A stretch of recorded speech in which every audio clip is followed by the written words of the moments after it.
এমনিতে তো ভয় বুঝতে পারলো। আমরা তো যাচ্ছি দুই মামা ভাগ্নে। কি করলেন ভাই আপনারা?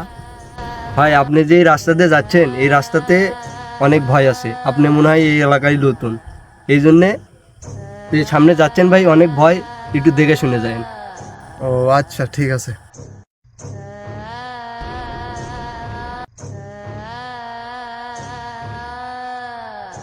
ভাইরা তো কইলো যে সামনে বলে রাস্তা খারাপ, তে ফোন তো নিয়েছি, ফোনে তো চার্জও নাই, তো এখন কি করা যায়?